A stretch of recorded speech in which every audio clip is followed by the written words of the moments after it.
এই টাকা রয়েছে কেন? হ্যাঁ টাকা রয়েছে। ওরে মনা যৌবনটা বৃথা গেল ছায়া দেখলি এই সবাই থাম থাম, এই ব্রেক মার, এদিকে আয়, শোন শোন। খায়া দেখলি না। কালকে তোর বন্ধুরা বলছিল তোর নাকি স্কুলে রেজাল্ট দেবে, তা কি খবর?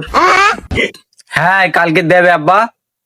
ও আচ্ছা, তা তোর রেজাল্ট কিরকম হবে বাপ? কি যে বলো আব্বা, এ কি আর শোনা লাগে নাই? তুমি জানো না তোমার সাওয়াল কিরাম পড়াশোনা করে? সে তো আমি জানি, আগের বার তো বিপেই পাস করেছিস, এইবার যদি তুই এ প্লাস পেই পাস না করিস, তোর যে কি অবস্থা করবো, কোপ তো একটা মাটিত পড়বে না। তুই দেখে নিস তোর আমি কি করি। তোমার এইসব কথাবার্তার জন্যই তো আমার পরীক্ষা খারাপ হয়। গত তুমি বললে পরীক্ষায় ভালো রেজাল্ট করলি আমার মোবাইল কিনে দেবা, তারপরে দুটো তিনটে পরীক্ষা যখন দিলাম তখন তুমি বলতেছো টাকা নি, ওই জন্যই তো আমি বাদ বাকি পরীক্ষা কোনো সব খারাপ দিচ্ছি আর ফেল করেছি। টাকায় থেকে লাভ নেই আব্বা। এবার বলো পরীক্ষা বলো ভালো করে দিচ্ছি বলো, এবার বলো আমার মোটরসাইকেল কিনে দেওয়াই লাগবে। শোন, আমি বেশি কথা বলবো না, মোটরসাইকেল তুই পাবি, তোর আমি মোটরসাইকেল কিনে দেবো। আর যদি তোর পরীক্ষা খারাপ হয়েছে, তা তোর যে আমি কি মারা মারবো রে বাপ, তুই সেটা স্বপ্নেও টের পাচ্ছিস নি, মেরেই ফেলবো তোর আমি একদম।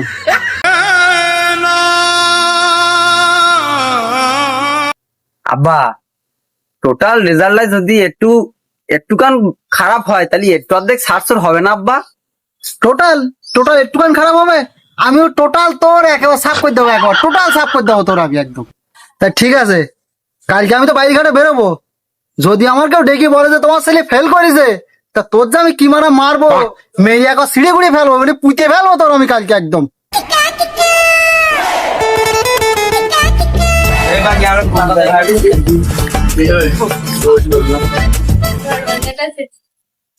এবার না তোর আব্বা বাড়ি আছে নাই? মার মার মার মার মার, এই বসা বসা রে, এই বসা।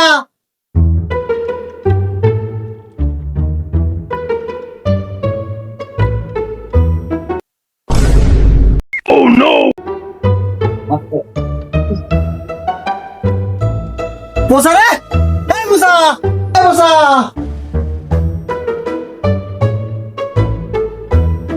এই এই দাঁড়া, ধোনা নাই রে, ধোনা দাঁড়া, দাঁড়া ধোনা, এদিকে আয়। কি ধোনা, কি দরকার? তুই তো এদিকে আসিস না হঠাৎ, কি মনে করি?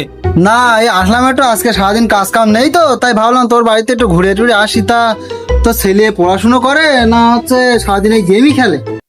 না রে, ওই সকালবেলা ওঠে আর ওই দুটো রেশনের চালের ভাত খেয়ে পেটটা তাজা করে বিসমিল্লাহ বলে শুরু করে, করি পর মার মার মার মার মার মার ওই জোরে রক্ত দেয়া, তারপরে উঠে আবার একটু স্যান ল্যান করে আবার ওই মার মার মার মার মার মার শুরু করে, বেশি খেলে না।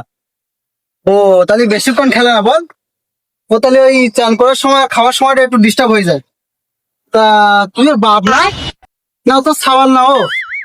তা ও তুই এক বালতি পানি এনে ওর মাথায় চান করার সময় মাথায় পানিটা ঢেলি দে, দুটো তাহলে করে ভাত এনে তোর গালে দিলে খাওয়া দিতে হয়, তাহলে গেম খেলার সময়টা একটু বেশি পায় ও, ও তো আর একটু 1 ঘন্টা তো বেশি খেলতে পারে। মনে মিলিয়ে ফোনটা ভেঙে দে টুকটাক করে দাঁত মাঝি। হ্যাঁ শুধু গাড়ির টাকা ফোনটা কেনা কষ্ট করা, রক্ত ঘামানে পয়সা বলে কিচ্ছু বলতে পারি না আমি, পড়াশোনাটা তো কিচ্ছু নেই। না তোর ছেলে আমি চিনি, তো ছেলেগুলো আমি চিনি, তোর ছেলে সব ভালো আছে। তা মাঝে মধ্যে একটু ওই পাড়া প্রতিবেশী বন্ধু বান্ধবের সাথে মিলে একটু লোকের হাঁস মুরগিগুলো চুরি করে, এছাড়া কোনো খারাপ রিপোর্ট তোর ছেলেরা নেই।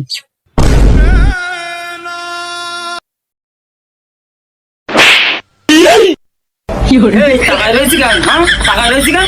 ও তো ঠিক বলেছে, তুই তো চোর, তুই তো চোর, তোর জন্মানোর সময় তো গোলা ছিঁড়ে মেরে ফেলে দিলাম না কেন আমি? হ্যাঁ তাহলে আমার এই দিন দেখতেই তো না। হ্যাঁ লোকে আমার গ্রামে কেউ এরকম বদনাম দিতে পারে না, আর তোর জন্য সব আমার সব বদনাম দিচ্ছে। তুই কি মনে করেছে? হ্যাঁ কি মনে করেছে? আমার এইরকম মনে হয় যে কানা হলাম না কেন, অন্ধ হলাম না কেন, হ্যাঁ বোবা হলাম না কেন, তাহলে আমার গ্রামের লোকের কাছে এই কথাগুলো অভিযোগগুলো শুনতে হইতো না। মাঝে মাঝে আমার এইরকম মনে হয় যে বিষটা গোলাই দেয় আর দইটা খেয়ে মরি যায়, আমার মনে হয় আমার নিজের বুকে ছুরি মেরে আমি মরি যাই। তুই আমার সবাল ইয়ে, তুই এইসব কাজ কি করে করিস? তোর জন্য আমি সমাজে মুখ দেখাতে পারতিস না। যা হয়ে গেছে বাদ দে, ও সঙ্গ দোষে করে ফেলেছে, ছোট মানুষ, তুই কি করবি বল, বাদ দে ওসব কথা। তা আগের দিন আমি হাটে যাচ্ছি, বগলের তোলায় তো ছাওয়ালের মাথা বুঝতে দেখে একদম কিনো তো হদ্দ মেরতেছে, আমি গিয়ে দেখলাম তোর ছেলে।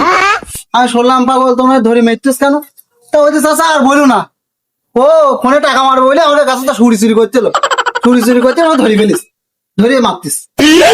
আমি ফাইসা গেছি, আমি ফাইসা গেছি।